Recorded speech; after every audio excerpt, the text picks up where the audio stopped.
오늘은 영원한 복음 요한계시록 36번째 시간으로 계시록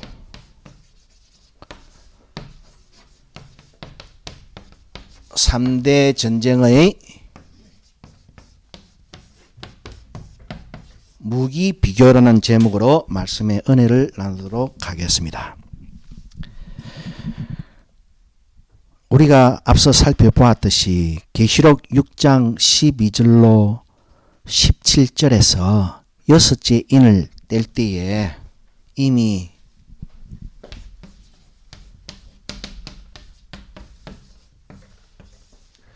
여섯째 인을 뗄 때에 지구 종말이 있었습니다.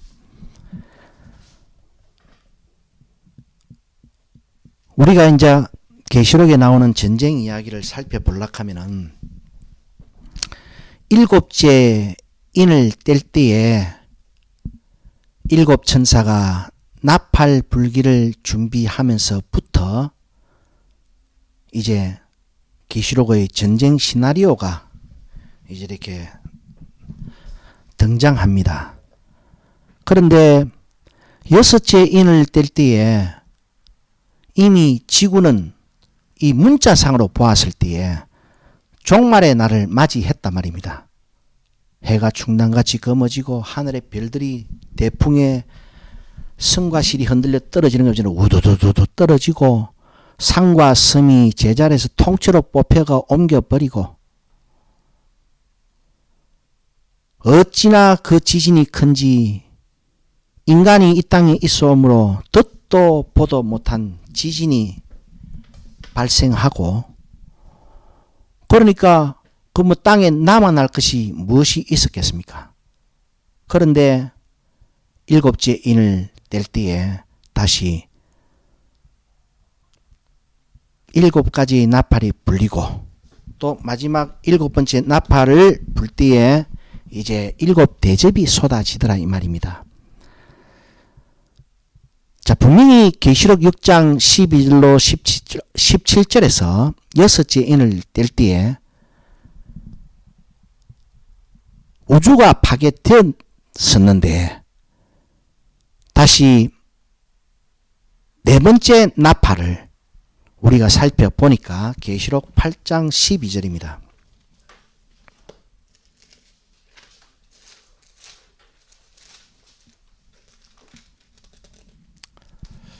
넷째 천사가 나팔을 부니 해 3분의 1과 달 3분의 1과 별들의 3분의 1이 침을 받아 그 3분의 1이 어두워지니 낮 3분의 1은 비침이 없고 밤도 그러하더라 라고 되어 있습니다. 계시록 8장 해 달, 별이 3분의 1씩 침을 받아가지고 이것이 어떤 침인지는 모르겠는데 이 침을 받아가지고 낮 동안 그 낮의 3분의 1이 이제 소멸되어 버리는 겁니다. 우리가 여기서 이제 알 수 있는 것은 요한계시록은 인 나팔 대접으로 계속해서 환상이 펼쳐지는데 절대로 이 나팔 대접은 시간 순서를 말해주고 있는 것이 아니더라 이 말입니다. 시간 순서를 말해주고 있는 것이 아니다.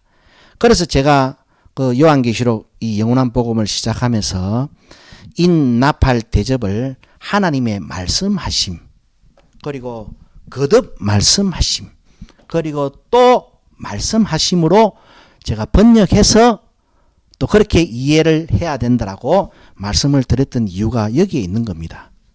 여섯째 인을 뗄 때에 이미 하늘의 별들이 다 떨어져 버렸는데 그 이후에 펼쳐지는 환상에서 네 번째 나팔 때 그 3분의 1씩 침을 받아가지고 빛을 잃어버리는 이 해달별은 무엇일 것인가?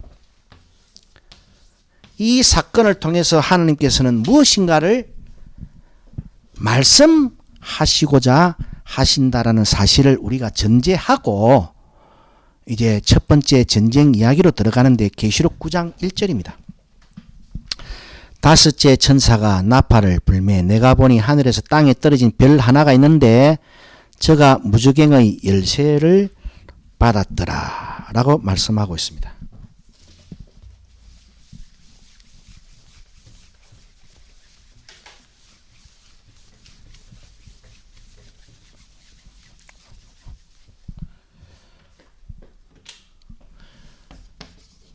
계시록 9장 1절에서 별 하나가 떨어졌습니다. 이 별이 뭔가 하면은 무저갱 열쇠를 받은 별이다 이 말입니다. 그러므로 우리가 이 요한계시록에서 이 나오는 이 별이라는 용어가 절대로 저 전체 우주에 떠 있는 그 별을 말하는 것이 아니라는 것을 우리가 전제해야 돼요. 그런데 이제 요한계시록을 강의하는 많은 사람들의 이 오해가 뭔가 하면은 어떤 거는 자연 현상으로 이해를 해버리고 어떤 거는 또 상징으로 해석을 해버려요. 그렇지 않습니까? 우리가 여기까지 살펴본 바로는 이 별이라는 것이 가만 보니까 전체 우주에 속해 있는 그 별을 말하는 것이 아니다라는 것을 이 전제해야 될 필요를 우리가 느끼지 않습니까? 예? 별이 떨어져 가지고 무저갱 열쇠를 받았다 그러는데 이 자연현상 이 별이 아니잖아요. 우리가 계시록 8장 10절로 11절에서도 계시록 8장 10절에서 11절에서도 횃불같이 타는 큰 별 하나가 물들의 근원에 떨어져 가지고 물이 썩게 됨을 인해서 그 물을 마신 많은 사람들이 죽더라라는 환상이 요한계시록 8장 10절로 11절의 말씀에서 기록되어 있습니다. 이 두 가지 비교에서도 우리는 무엇을 생각해 볼 수 있는가 하면은 인과 나팔과 대접은 시간 순서를 말하는 것이 절대로 아니다. 그리고 그 별은 전체에 속한 우주 가운데 떠 있는 별이 아닐 수도 있다는 것을 우리가 확실히 전제해야 된다 이 말입니다. 그런데 어떤 별은 진짜 우주에 떨어지는 전체 지변을 일으키는 우주에 속한 별로 이야기하기도 하고 또 어떤 데는 이 별을 또 상징으로 막 말을 이 같은 요한계시록 안에서 막 그렇게 막 섞어가지고 이야기를 하는 것을 우리가 가만히 들어보면 전부 다 그래요. 물들의 근원에 떨어진 별이나 무저갱 열쇠를 받고 땅으로 떨어진 별이나 그 실제 별이 아니더라 이 말입니다. 이 그림을 통해서 하나님께서는 무엇을 말씀하고자 하시는 것인가? 최초의 복음이 무엇입니까? 아담과 하와로 하여금 영원히 살게 하는 그 복음이 무엇이든가요? 선악과를 먹지 마라. 먹는 날에는 정령이 죽는다. 경고를 하고 있잖아요. 그 복음의 시작이 경고로 시작됩니다. 거기서부터 시작된 에덴 동산에서부터 시작된 이 복음은요. 영원한 복음으로서 이스라엘 백성에게 들려질 때나 교회에게 들려질 때나 경고를 항상 수반하고 있습니다. 이 별이 떨어지는 환상을 통해서 하나님께서는 구약 이스라엘 백성에게 그리고 교회에게 무엇인가를 경고하고 있는 거예요. 선악과를 먹는 날에 정령이 죽는 것이 재앙 아닙니까? 재앙을 경고하는 것이잖아요.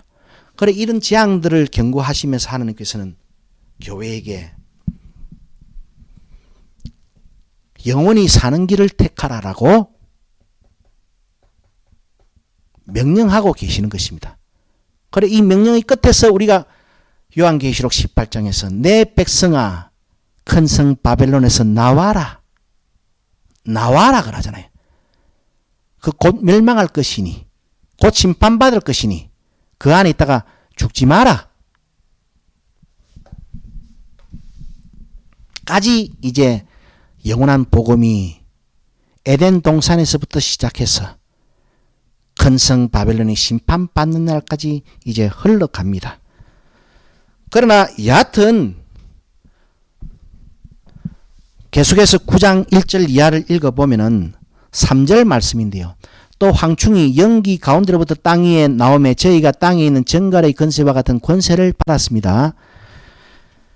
7절과 8절을 가만 보니까 또 황충들의 모양은 전쟁을 위하여 예비한 말들 같기도 하고 그 머리에 금 같은 면류관 비슷한 것을 썼으며 그 얼굴은 사람의 얼굴 같기도 하고 또 여자의 머리털 같은 머리털이 있고 그 이는 사자의 이 같으며 또 철흉갑 같은 흉갑이 있고 그 날개들의 소리는 병거와 많은 말들이 전장으로 달려 들어가는 소리 같다라고 지금 말씀하고 있습니다. 그래서 요한계시록 9장 7절부터 9절까지를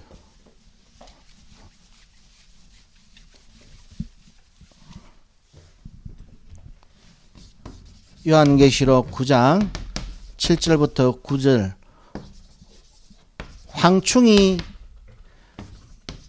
말들 같기도 하고 사람 같기도 하다 그러지요. 말들 같기도 하고 사람 같기도 하는데 딱 그 행색을 보니까 전쟁을 위하여 막 뛰어가는 말들 같기도 하고 사람들 같기도 하다 이 말입니다. 예? 전쟁을 위해서 그래서 첫 번째 전쟁이 황충의 전쟁인 거요. 황충의 전쟁. 그 무기를 이래 보니까 10절에 또 정갈과 같은 꼬리와 손은 살이 있어 그 꼬리에는 5달 동안 사람들을 해하는 권세가 있는데 정갈과 같은 꼬리와 손은 살이 있다. 여기 이제 무기다 이 말입니다. 황충의 무기, 황충의 군대의 무기, 사람 같은 황충의 무기 무엇이다? 정갈과 같은 꼬리에서 나오는 손은 살. 이게 황충의 전쟁에서 황충이 즉 원수가 들고 나오는 동원하는 무기다 이 말입니다. 자, 첫 번째 전쟁은 황충이 말들처럼 사람처럼 달려가는 것으로 전쟁을 위해서 달려가는 것으로 이 전쟁을 묘사하고 있는데 이제 계속 이어지는 6번째 나팔을 불 때 유브라데 강가로 집결하는 2만만의 마병대. 그래 이거를 두고 뭐 많은 사람들이 뭐라고 떠들고 돌아다닙니까? 유브라데 전쟁 즉 중동 지방에서 발발할 세계 3차 세계대전으로 막 이야기를 합니다. 계시록 9장 13절에 보니까 여섯째 천사가 나팔을 불매 내가 들으니 하나님 앞 건단 넷불에서 한 음성이 나서 15절에 보니까 내 천사가 놓였으니 그들은 그 년 월 일시에 이르러 사람 3분의 1을 죽이기로 예비한 자들이더라. 16절에 보니까 마병대의 수는 2만만이니 내가 그들의 수를 들었다. 이같이 이상한 가운데 그 말들과 그 탄자들을 보니 불빛과 자줏빛과 유황빛 흉갑이 있고 또 말들의 머리는 사자 머리 같은데 그 입에서는 뭐가 나온다? 불과 연기와 유황이 나온다. 불과 연기와 유황이 나오는데 18절을 계속해서 읽어보면 이 세 재앙곧 제 입에서 나오는 불과 연기와 유황을 인하여 사람 3분의 1이 죽임을 당한다. 이 말들의 힘은 어디에 있다? 입과 꼬리에 있는데 이 말들은 꼬리에 또 머리가 붙어 있어요. 자,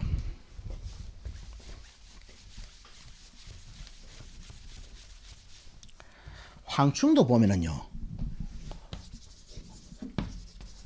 황충이 전쟁을 위해서 달려가는 모습이 꼭 말들 같다 했지요. 이 말들이 2만만의 마병대로 구체화되면서 이 무기들을 보니까 이 꼬리에 손은 살이 있습니다. 요거는 또 입에서 뭐가 나옵니까? 불, 연기, 유황이 나옵니다. 이 세 재앙으로, 이 세 가지 이 화염으로 사람 3분의 1을 몰살시켜 버리는데, 그 이 불, 연기, 유황을 갖다가 뭐 대포 소리, 뭐 미사일 발사 화염, 뭐 핵폭탄 터지는 화염, 뭐 그렇게 막 떠들고 돌아다니는 사람들한테 그러면은 황충의 이 침은 또 뭐요?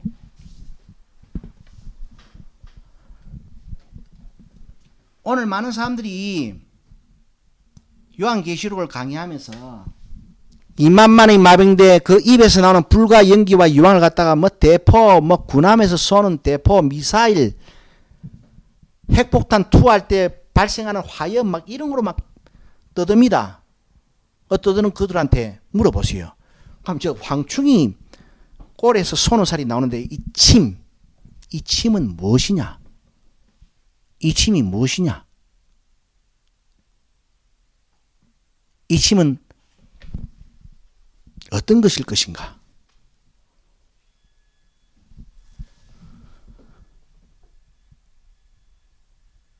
그런데 여기서 이 마병대의 입에서 나오는 불과 연기와 유황으로 인해서 사람 3분의 1이 죽는다 그러는데 또 계시록 8장 7절을 보면은요.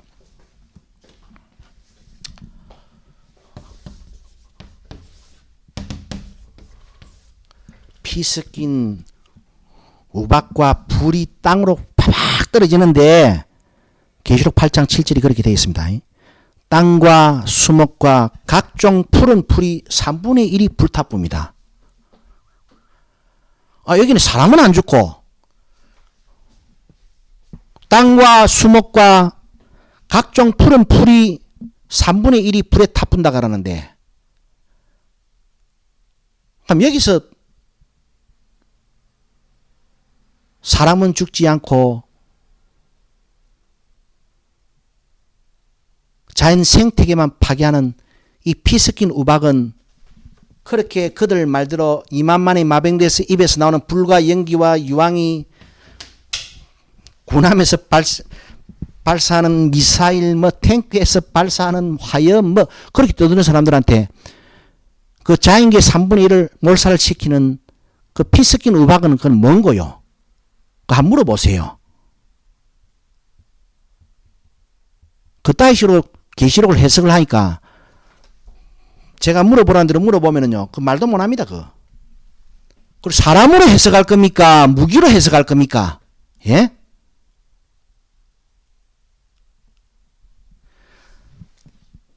잠시만 들어봐도 앞뒤가 전혀 안 맞습니다. 가들 이야기는.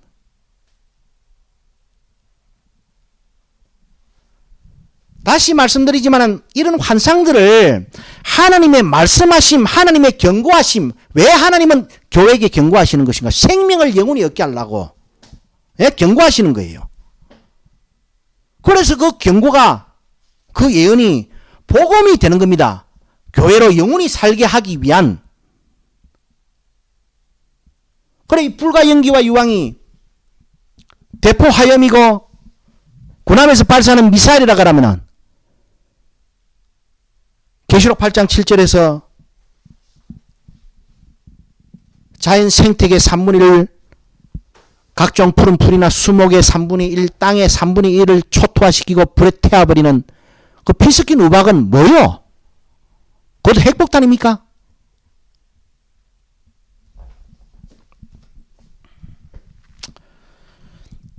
자, 계속해서 계시록 16장.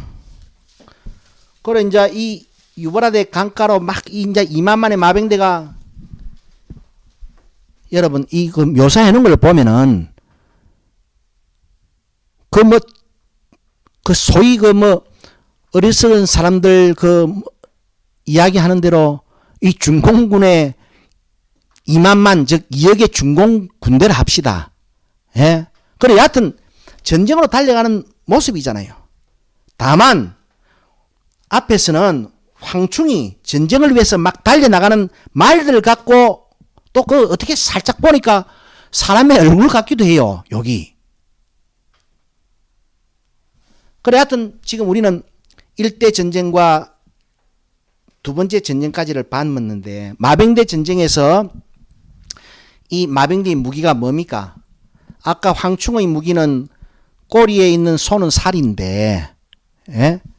여기서는 불과 연기와 유황이잖아요. 그죠?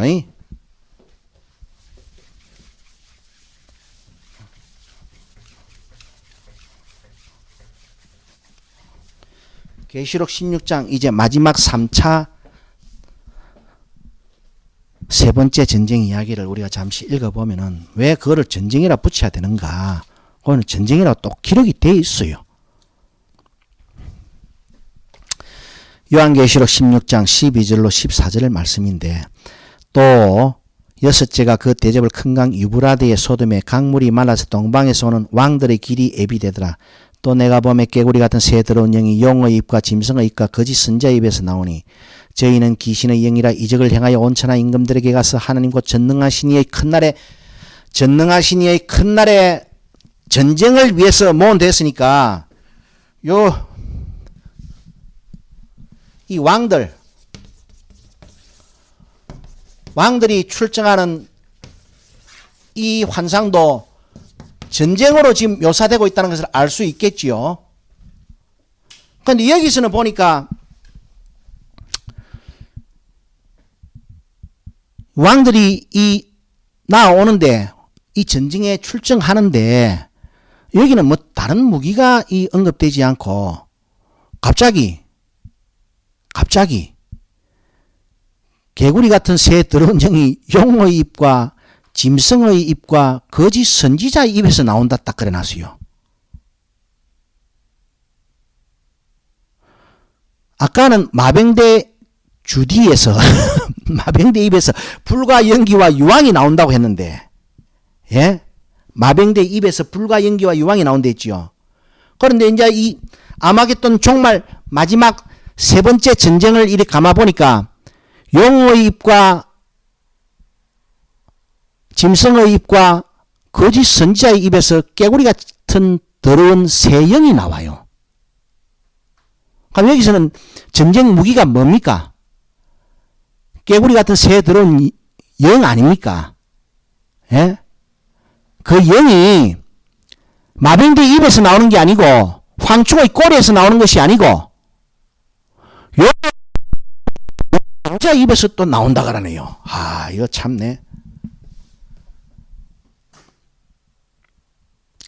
요한계시록에서 짐승은 무조건 요한계시록 13장 1절로 11절에 바다에서 올라오는 7무리 10뿔 바다 짐승 플러스 요한계시록 13장 11절 이하에 나오는 땅에서 올라오는 새끼 한 가지 두 뿔 가진 짐승, 그 두 짐승을 이야기합니다. 그 두 짐승.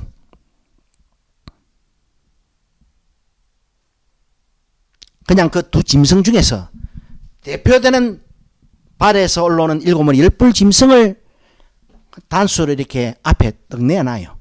그럼 그거 밑에는 땅에서 올라온 새끼 한 가지 두 뿔 가진 짐승이 함께 한 몸이 되어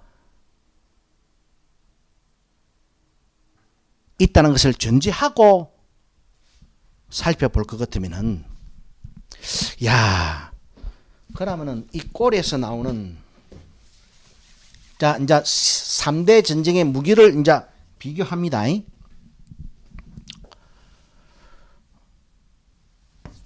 황충의 꼬리에서 뭐가 나옵니까?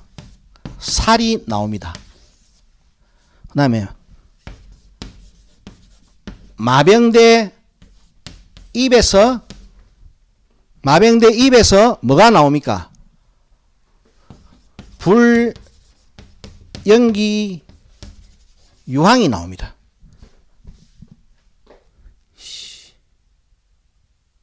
여기는 용의 입, 짐승의 입, 거짓 선지자의 입에서 뭐가 나옵니까? 깨구리 같은 새 더러운 영이 나와요. 그래 바꿔 말하면 살과 불과 연기와 유황과 더러운 영은요, 심판받을 원수가 사용하는 무기 목록이에요. 무기 목록.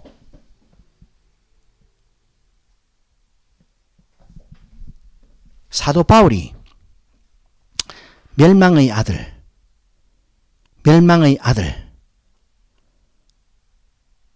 그놈이 등장을 하게 되면은 어떻게 교회를 판토를 낼 것인가? 우리가 다시 한번 데살로니가후서 2장 제가 말씀을 대표해서 읽어보겠습니다.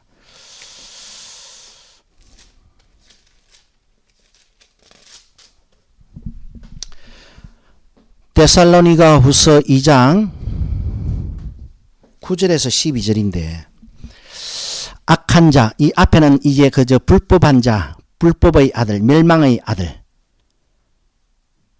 이 짐승놈,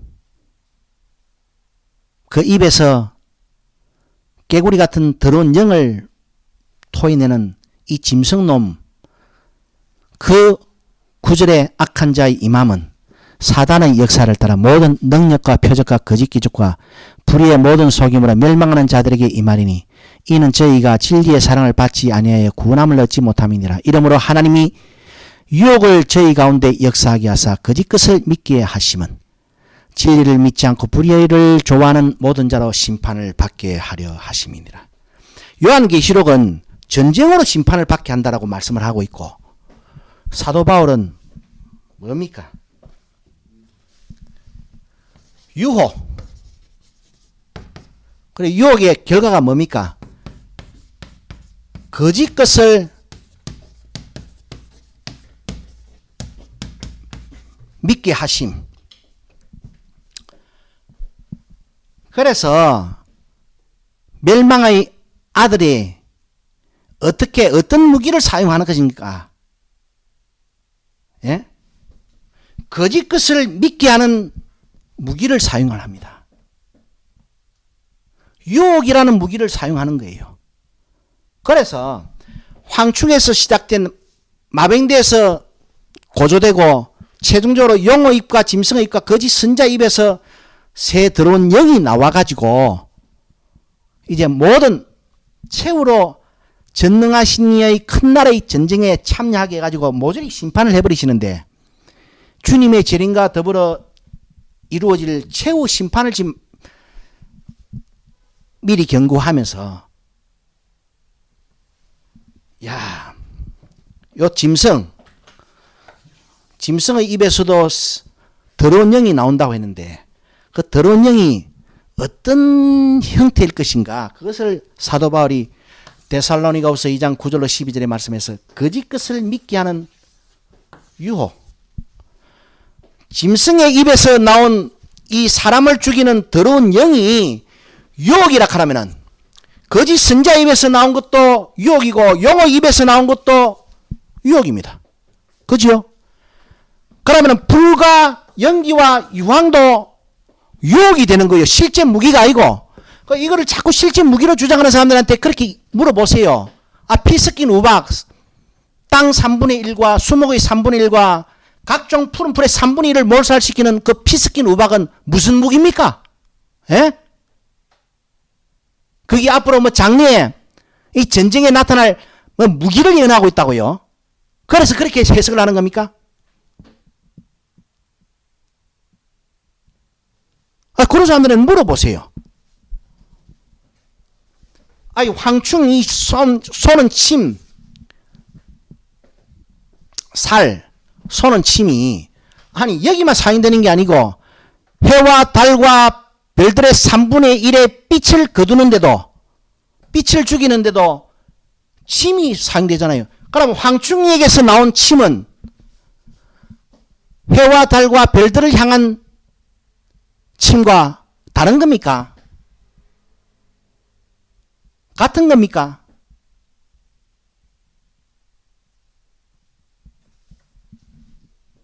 딱 결론은 하나입니다.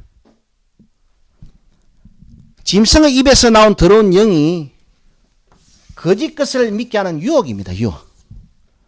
그러므로 거짓 선지자의 입에서 나온 더러운 영도 짐승의 입에서 나온 더러운 영과 동일한 것이고, 아울러서 올라가서 마병대의 입에서 나오는 불과 연기와 유황도 실제 대포가 아니고 미사일이 아니고 유혹이요, 유혹. 예? 황충의 꼴에서 나온 살도 실제 화살 촉이 아니고요, 유혹입니다. 유혹. 그렇다면 용과 짐승과 거짓 선지자의 입에서 나온 그 더러운 영으로 왕들이 나오지요. 이 왕들은 마병대가 되는 것이고 황충이 새끼들이 되는 것입니다. 교회를 죽이는 원수의 역사가 곤충에서 포유류로 진화하고 그 다음에는 왕으로 진화해 버렸습니다. 야, 이 황충으로 경고되던 것이 마병대로 경고되고 전쟁해가지고 왕들의 군대로 경고되고 있는데, 결국에 이것은요, 주님의 감람산 강하고 똑같습니다. 거짓 선지자와 거짓 그리스도의 미혹을 무려 3번에 걸쳐서 경고하십니다. 모세 선지자는 이스라엘의 후세에 들어닥칠 원수의 군대, 바벨론과 로마 제국의 세력을 예언을 했다면, 그 세력에 의한 완전 초토화를 예언을 했다 하면 주님께서는 최후의 예언을 통해서 거짓 그리스도와 거짓 선지자의 미혹을 경고하고 있는 것입니다. 그 말을 받아서, 모세의 대예언을 받아서 이후에 모든 구약의 선지자들이 원수의 군대가 원방에서 올라오는 것, 무엇 때문에? 이스라엘 백성을 심판하기 위해서. 그것을 예언했듯이 주님께서도 감람산 강가에서 최후의 예언으로 거짓 그리스도의 미혹을, 거짓 선지자의 미혹을 경고하셨는데, 이후에 사도들도 전부 다 이 거짓 그리스도와 거짓 선지자의 미혹을 경고하고 있습니다. 전쟁을 경고하지 않습니다.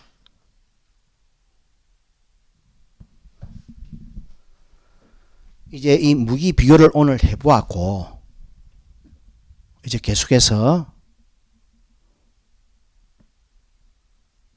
전쟁 이야기를 조금 더 세부적으로 다루어 가면서 요한계시록은 거듭거듭해서 무엇을 말씀하고 있는 것인가?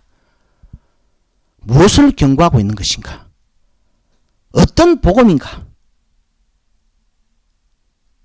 를 이해하면서 교회를 향한 하나님의 음성에 귀를 기울이시는 저와 여러분들이 되어지기를 주님의 이름으로 축원합니다.